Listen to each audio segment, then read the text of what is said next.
पहाडको एउटा कुनामा ठिङ्गो उभिएको थियो सुनौलो गाउँ। हरियालीले घेरेको र सिरसिरे हावा चल्ने यो गाउँको नाम जति उज्यालो र लोभ लाग्दो थियो, यहाँको जनजीवन भने त्यति नै अन्धकार र कष्टकर थियो। विकासको लहर यो गाउँसम्म आइपुग्दा निकै थकित भइसकेको हुन्थ्यो। बिजुलीका पोलहरू त गाडिएका थिए, तर तिनमा दौडिने करेन्टका ठेगाना कहिले हुँदैन थियो। कहिले महिना दिनसम्म बत्ती गायब हुन्थ्यो, त कहिले झिलिक्क आएर फेरि अन्धकारको साम्राज्य फैलाउँथ्यो। रात परेपछि सुनौलो गाउँ केवल एउटा कालो धब्बा जस्तो देखिन्थ्यो, जहाँ अभाव, निराशा र थकानको सुस्केराहरू मात्र सुनिन्थ्यो। त्यही गाउँको एउटा सानो छाप्रामा बस्थे हरिकाका। हरिकाका न त गाउँका गण्यमान्य साहु थिए, न त कुनै शक्तिशाली पदमा आसीन व्यक्ति। 55 वर्षको उमेरले उनलाई अलिक कुप्लो बनाइसकेको थियो। अनुहारका रेखामा सङ्घर्षका धेरै कथाहरू कोरिएका थिए, तर उनका आँखामा भने एउटा अनौठो र अटल चमक सधैँ जीवित रहन्थ्यो। गाउँलेहरू उनलाई अलि सन्की वा पागल पनि भन्थे। कारण थियो उनको एउटा अनौठो बानी। बिजुली होस् वा नहोस्, झरी परोस् वा हुरी चलोस्, हरि काका हरेक साँझ आफ्नो घर बाहिरको दलिनमा एउटा सानो टुकी वा लालटिन बालेर बसिरहन्थे। कोही बटुवाले सोधे, काका तेल खेर फालेर यो अँध्यारोमा एउटा सानो बत्ती बालेर के हुन्छ र? हरि काका मन्द मुस्कुराउँदै भन्थे, बत्ती निम्न दिनु हुँदैन बाबु, अँध्यारोले सधैँ मौका खोजिरहेको हुन्छ। यदि हामीले आफ्नो मन र आँगनको उज्यालो निभायौँ भने त्यसले हामीलाई निल्न बेर लगाउँदैन। हरि काका कुनै समय गाउँको प्राथमिक विद्यालयको हेड सर थिए। 30 वर्षसम्म उनले त्यहाँका बालबालिकालाई अक्षर चिनाए, तर समय फेरियो। मानिसहरू सुखको खोजीमा सहर पसे। विद्यालयमा विद्यार्थीको सङ्ख्या घट्दै गयो र अन्ततः सरकारले विद्यालय नै बन्द गरिदियो। शिक्षकहरू सरुवा भए, भवनका झ्याल ढोका भत्किए र आँगनमा झारपात उम्रियो। गाउँलेहरूले यसलाई आफ्नो नियति ठानेर स्वीकार गरे, तर हरि काकाको मनले यो कुरा स्वीकार्न सकेन।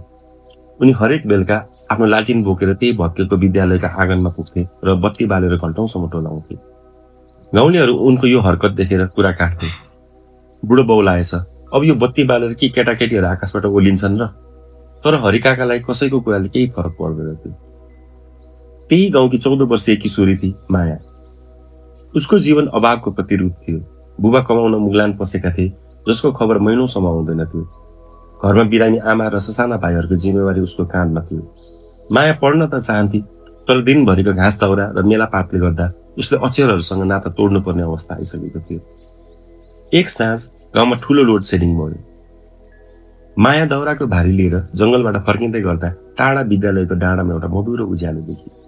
ऊ डराउँदै त्यसतर्फ लम्की। त्यहाँ हरि काका एउटा सानो लालटिनमा बत्ती बालेर पुरानो किताबहरू सुमसुमाइरहेका थिए। काका, यो सुनसान ठाउँमा एक्लै किन बत्ती बाल्नुभयो? मायाले सोधी।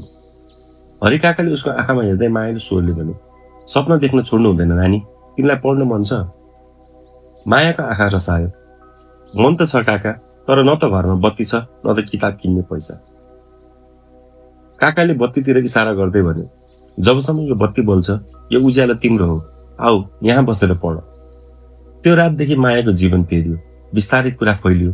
1 जनाबाट 2, 2बाट 4 हुँदै गाउँका ती बालबालिकाहरू जो दिनभरि मेलापात गर्थे, बेलुका हरि काकाको त्यो सानो बत्तीको वरिपरि झुमिन थाले।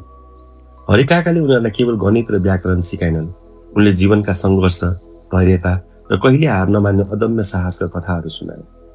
उनले भन्ने गर्थे, किताबले तिम्रो आँखा खोल्छ नानी, तर तिम्रो भित्री बत्तीले तिमीलाई बाटो देखाउँछ। 1 वर्षपछि एक रात प्रकृतिले ठुलो परीक्षा लिए। भयानक हावा हुरी र असिना पानी आयो। हरि काकाको पुरानो लालटिन हावाले उडाइदियो, बत्ती निभ्यो। बालबालिकाहरू डराए। अँध्यारोले उनीहरूलाई फेरि घेर्न खोज्यो।